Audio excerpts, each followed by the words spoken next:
Meus irmãos, minhas irmãs, com alegria, eu quero cumprimentá-los com a paz do Senhor.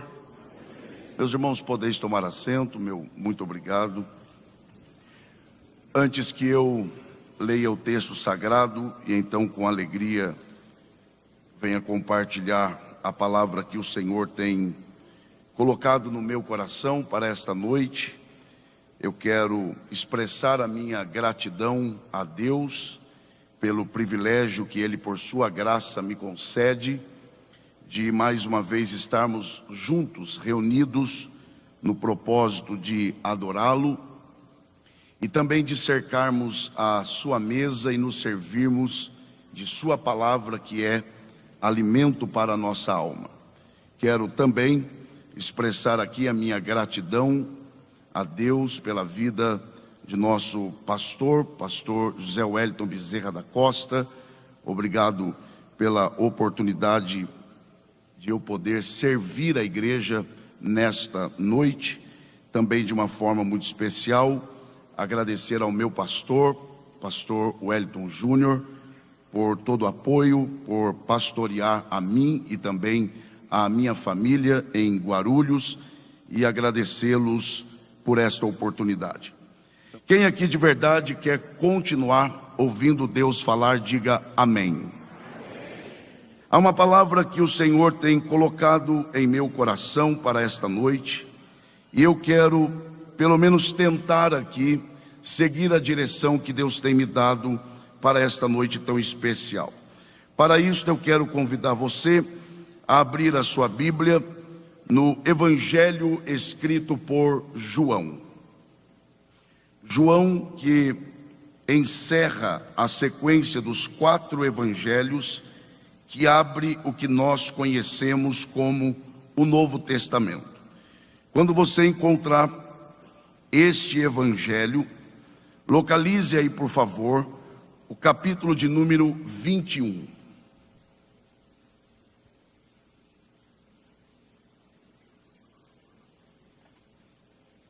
Evangelho escrito por João, capítulo de número 21. Quando você encontrar este capítulo deste evangelho, identifique aí, por favor, o versículo de número 15, pois nós leremos a partir deste verso e encerraremos a leitura no verso de número 17. Os irmãos e as irmãs que encontraram João capítulo 21, do verso 15 ao 17, por favor se manifestem dizendo glória a Deus. A palavra do Senhor diz assim: e depois de terem jantado, disse Jesus a Simão Pedro: Simão, filho de Jonas, amas-me mais do que estes? E ele respondeu: sim, Senhor, tu sabes que te amo. Disse-lhe: apacenta os meus cordeiros. Tornou a dizer-lhe segunda vez: Simão, filho de Jonas, amas-me? Disse-lhe: sim, Senhor, tu sabes que te amo. Disse-lhe: apacenta as minhas ovelhas. Disse-lhe terceira vez: Simão, filho de Jonas, amas-me? Simão entristeceu-se por lhe ter dito terceira vez: amas-me? E disse-lhe: Senhor, tu sabes tudo, tu sabes que eu te amo. Jesus disse-lhe: apacenta as minhas ovelhas. E só os que podem digam amém. Muito obrigado, e que Deus, por graça, mais uma vez abençoe a exposição de sua palavra. O evangelho escrito por João ele é um evangelho que se distingue dos demais evangelhos em pelo menos 3 aspectos. Primeiro, na maneira com que ele é introduzido, já que os outros evangelistas, Mateus, Marcos e Lucas, eles enfatizam questões mais terrenas e humanas de Jesus. João, ele abre o seu evangelho colocando Jesus dentro da eternidade. Portanto, ele é diferente na forma com que ele introduz o seu evangelho. Ele também é diferente na maneira com que ele desenvolve o seu evangelho, haja vista que, quando comparado aos demais evangelistas, João é o que menos enfatiza os milagres de Jesus. Aliás, João, ele nos conta apenas 7 de todos os milagres que Jesus realizou. E é importante destacar que cada um dos milagres que João registra é acompanhado da expressão "eu sou", porque João, ele tem o propósito maior de exaltar quem Jesus é e não do que Jesus é capaz de fazer. Mas João, ele também é diferente na maneira com que ele encerra o seu evangelho. Enquanto Mateus, Marcos e Lucas registram Jesus dando as últimas instruções aos discípulos na coletividade, João, ele o faz na individualidade de Pedro. Portanto, João, ele é diferente dos demais evangelistas nesses 3 aspectos.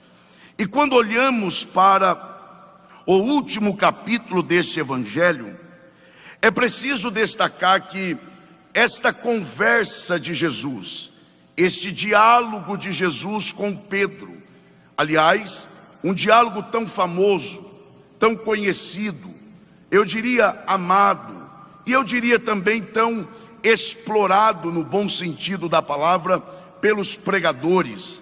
Todavia, ler e buscar entender este diálogo, esta conversa, estas 3 indagações de Jesus a Pedro, é preciso que nós o coloquemos dentro do contexto em que esta conversa está acontecendo. Qual é o contexto? Não é outro senão o da ressurreição de Jesus. Jesus havia ressuscitado e agora Jesus está em um processo de autoaparição, de autoapresentação aos seus discípulos.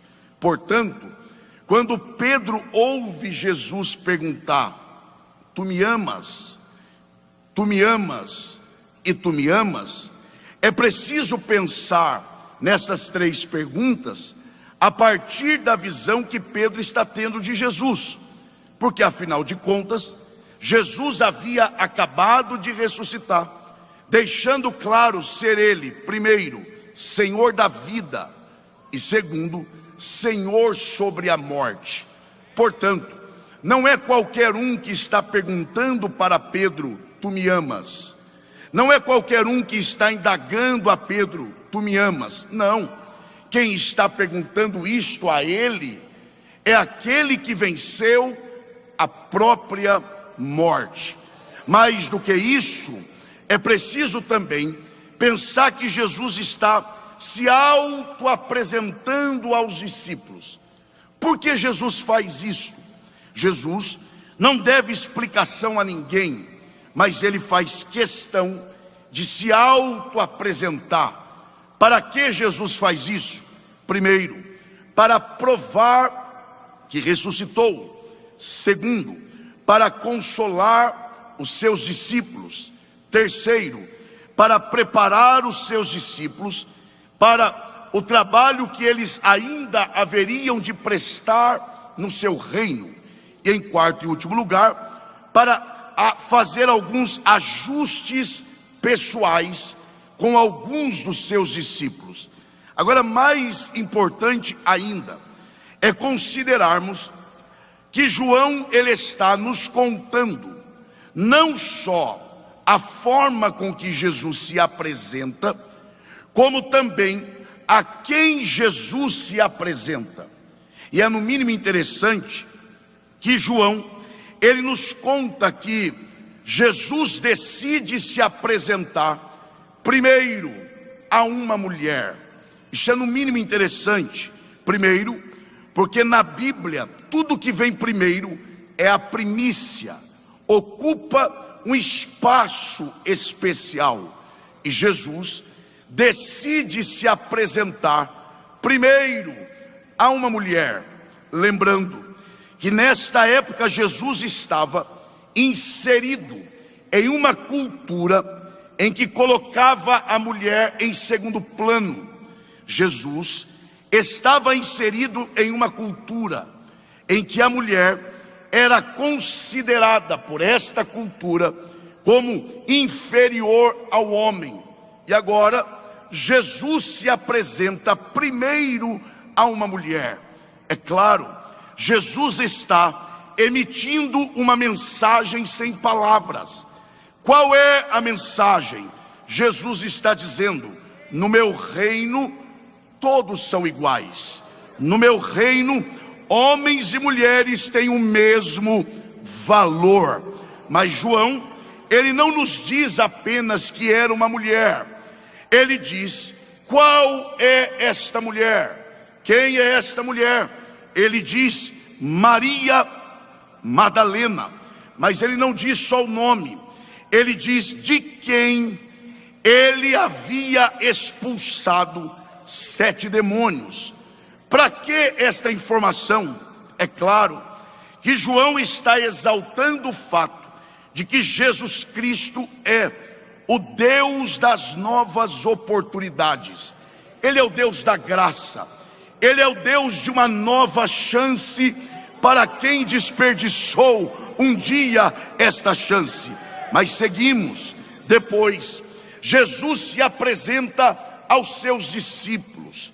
E é interessante, porque é João quem está contando, e João fala dele mesmo, porque ele faz parte deste grupo. Que grupo? Do grupo ao qual Jesus se apresenta. E João diz que quando Jesus se apresentou a este grupo de discípulos, eles estavam trancados dentro de uma sala, com medo dos judeus. Olha o contraste. Uma mulher sai ao encontro de Jesus, enquanto os apóstolos estão trancados dentro de uma sala, com medo dos judeus. Mas o que me alegra é que Jesus se apresenta tanto a quem tem coragem de ir até ele, como também se apresenta a quem está com medo, trancado dentro de uma sala. Até porque paredes não impedem que Jesus conheça o que está acontecendo pelo lado de dentro da casa. Jesus agora se apresenta aos discípulos, e ao apresentar-se aos discípulos, ele está se apresentando para encorajá-los. Depois, ele se apresenta a 7 dos apóstolos. Para quê? Para este momento de jantar. Você deve se lembrar que nós lemos o verso 15, no qual diz: e depois de terem jantado. Este jantar aconteceu com 7 apóstolos. Isto é, ele agora demonstra ser o Deus da intimidade. Depois do jantar, isso aqui é fundamental, diante de 6 apóstolos, Jesus se volta para Pedro e começa a conversar com Pedro. Vejam, esta conversa de Jesus com Pedro não foi a sós, não foi na intimidade entre ele e o apóstolo apenas. Não, esta conversa, estas 3 perguntas foram elaboradas diante de 6 colegas apóstolos. Jesus se dirige a Pedro, e aqui é significativo, Porque observem que é lógico que tudo aqui é Bíblia, tudo é palavra de Deus, tudo é inspirado pelo Espírito, é claro, mas a título de interpretação é preciso separar as coisas. Uma coisa são as palavras de João que escreve, outra coisa são as palavras de Jesus que são ditas. Quando João se refere a Pedro, ele o chama de Simão Pedro, mas quando é Jesus falando com Pedro, em nenhum momento Jesus o chama de Pedro, mas o chama de Simão, filho de Jonas. Ora, por que João o chama de Pedro, enquanto Jesus o chama de Simão, filho de Jonas? Para entendermos isto, é preciso voltar um pouco. Qual era o nome original de Pedro? Simão.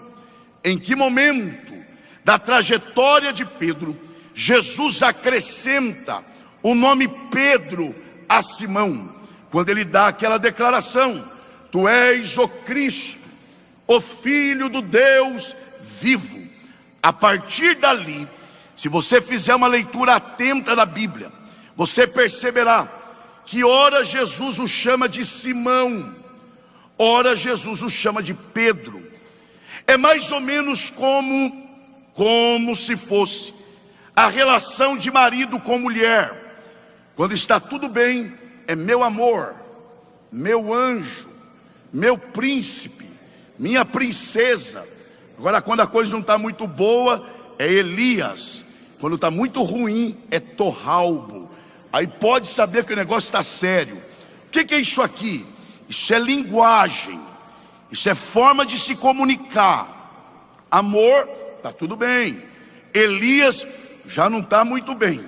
Me parece que Jesus estabeleceu esta relação com Pedro. Quando ele agia na carne, Jesus o chamava de Simão, mas quando ele agia no Espírito, ele o chamava de Pedro. Era como se Jesus dissesse: Simão, é como se Jesus dissesse: você está agindo na carne. Quando ele agia no Espírito, Pedro, era uma forma de elogiá-lo. Agora percebam, nas 3 vezes que Jesus pergunta: tu me amas? Tu me amas? E tu me amas? Jesus usa a expressão Simão, filho de Jonas. É claro que Pedro entende que nas 3 vezes Jesus está dizendo carnal, carnal e carnal. Imagine a cena. Agora você pode estar dizendo: mas isso é desanimador. Eu não acho desanimador, porque embora Jesus esteja chamando Pedro pelo seu nome carnal, todavia Jesus não deixa de chamá-lo pelo nome. Pior seria se Jesus nem mais o chamasse, porque enquanto Jesus está chamando pelo seu nome carnal que seja, é sinal de que Jesus está dizendo: mesmo você sendo carnal, eu não abro mão de você, eu ainda tenho uma nova chance para lhe dar. Agora, para nós adiantarmos, observe então que é nessa relação que Jesus está tratando com Pedro. Agora, eu tenho um problema sério, aliás eu tenho vários problemas, mas esse é um problema sério, com pessoas que assumem um púlpito e afirmam o que a Bíblia não afirma. Ora, eu não sou autoridade sobre a Bíblia, eu não posso dizer que a Bíblia está dizendo se a Bíblia não diz. A Bíblia é que é autoridade sobre o pregador. Agora observem, todavia qual é o problema? Quando alguém chega e afirma que Jesus pergunta 3 vezes: tu me amas? Tu me amas? E tu me amas? Como uma referência as 3 vezes que Pedro o negou. Eu não posso afirmar isso, porque a Bíblia não afirma isso. O que eu posso dizer, tentando ser honesto com a igreja de Deus, é dizer que a Bíblia sugere, ela indica esta possibilidade. Onde está essa sugestão? Na primeira vez que Jesus faz a pergunta. Lembrem-se, Jesus está conversando com Pedro diante de 6 apóstolos. Olha a primeira pergunta de Jesus. E aí, Pedro, depois de tudo que passou, depois de você ter me negado 3 vezes, diga aí, diante dos seus colegas, tu me amas? O detalhe é agora, mais do que a estes. Olha o que Jesus está perguntando. Você me ama mais do que a estes? Volte um pouco na história. Lembra quando Jesus advertiu Pedro e disse assim: você me negará 3 vezes antes que o galo cante? Qual foi a reação de Pedro? Eu jamais. Olha agora, olha o que diz respeito. Todos aqui podem te negar, menos eu. Em outras palavras, é como se ele estivesse dizendo: todos aqui podem pecar, menos eu. Mas e quem é que negou Jesus? Pedro. O tempo passa, Jesus se encontra com ele lá na frente, e agora pergunta: e aí, Pedro, tu me amas mais do que estes? Ou seja, vamos ver se a sua visão sobre si mesmo mudou. Agora, sabe o que é pior? É a resposta de Pedro. E ele diz: sim, Senhor, tu sabes que eu te amo. Ou seja, nada tinha mudado, nada tinha se transformado nele. Ele continuava acreditando que o seu amor pelo Senhor era superior ao dos demais. Na verdade, qual deveria ter sido a resposta? Seria esta: se é mais ou menos do que os outros, eu não sei. Eu só sei que eu te amo.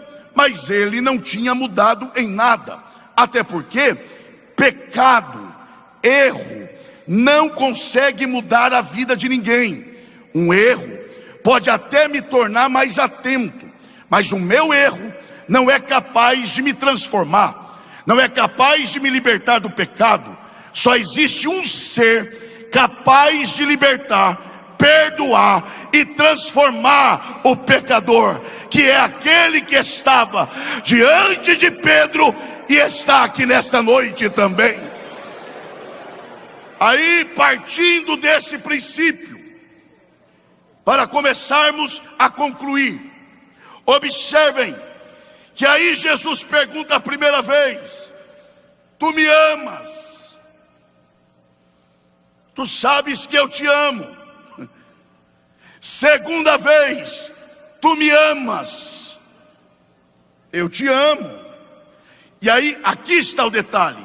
Terceira vez: tu me amas? E aí João diz assim: e entristeceu-se por ter lhe perguntado terceira vez. Por quê? Por que não na primeira? Por que não na segunda? Porque exatamente na terceira vez é que nós nos esquecemos que esta conversa não foi em português, porque Jesus não era brasileiro. Essa tradução no mínimo vem do grego.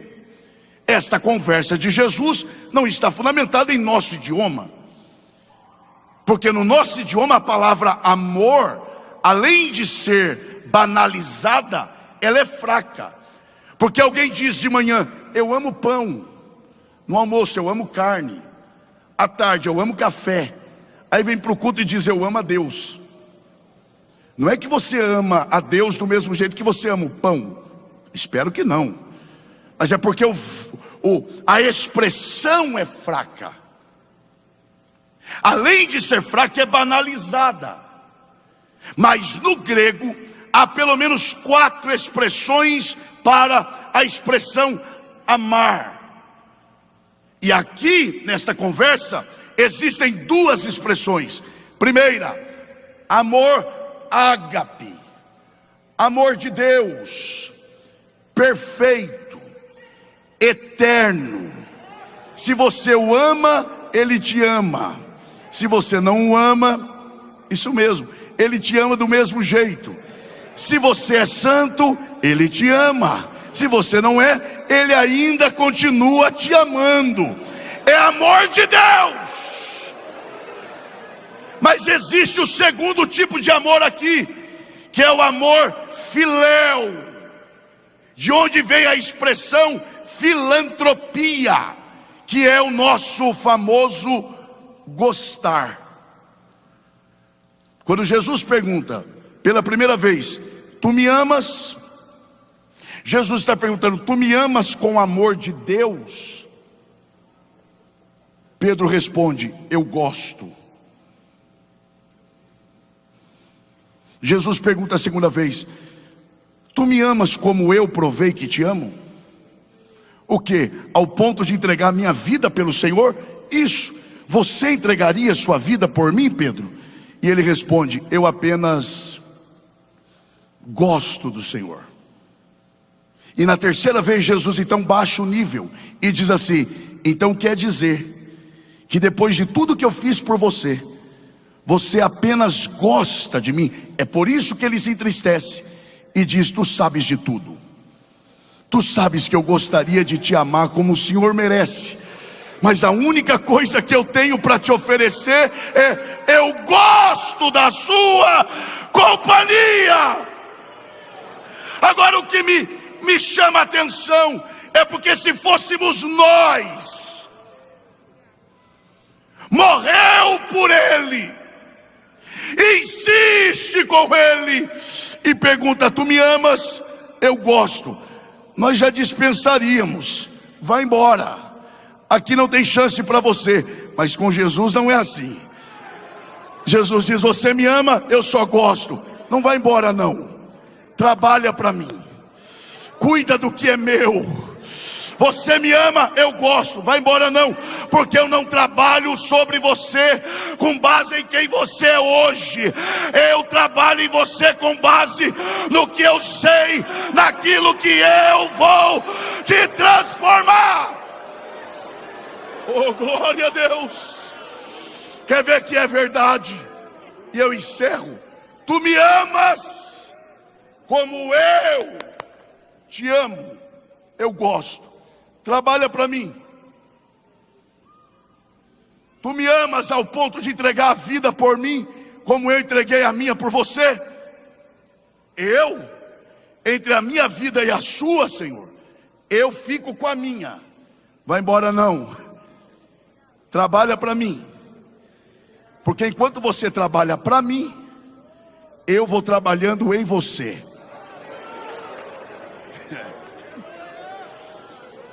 Cuida do que é meu, e eu vou mudando o seu coração pelo lado de dentro. Quer ver que isso é verdade? E a gente encerra. Verso 18. Jesus continua dizendo rapidamente: na verdade te digo que, quando eras mais moço, te cingias a ti mesmo e andavas por onde querias.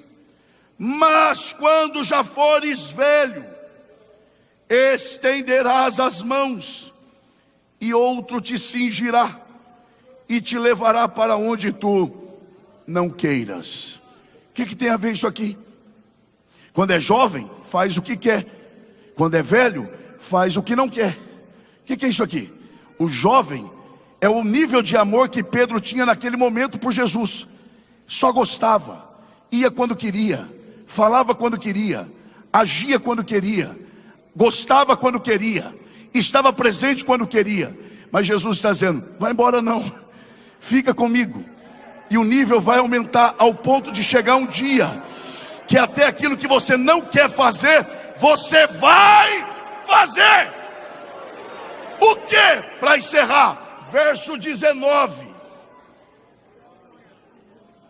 Aí João explica o que Jesus estava dizendo.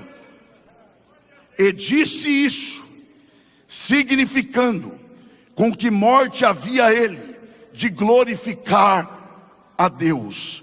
Tu me amas, Pedro, como eu provei que te amo? Tu me amas ao ponto de entregar minha vida, a sua vida por mim? Não, vai trabalhando para mim, e eu vou aumentando o seu amor para comigo. Vai chegar lá na frente, vão querer te crucificar como eu fui crucificado, e você vai dizer: eu não sou digno de morrer como meu mestre morreu por mim. Me crucifique de cabeça para baixo. E eu encerro aqui, eu prometo, pastor. E ele encerra o verso 19, Jesus dizendo: e disse-lhe: segue-me. O que é que ele disse? Diga bem forte, pastor, pessoal, diga: segue-me. Só mais uma vez, diga: segue-me. Quando Jesus encontrou Pedro pela primeira vez, qual foi a primeira frase de Jesus para Pedro? Segue-me. Mas lá Pedro não tinha errado ainda. Era fácil dizer segue-me. Mas agora, depois de tantos erros, Jesus continua dizendo a mesma coisa: segue-me. Como quem diz: nada mudou, o plano é o mesmo, a promessa é a mesma, o projeto é o mesmo. Se hoje você clamar, eu te dou uma nova chance. Quem reconhece essa verdade, levante a mão e adore ao Senhor. Que Deus em Cristo nos abençoe. Amém.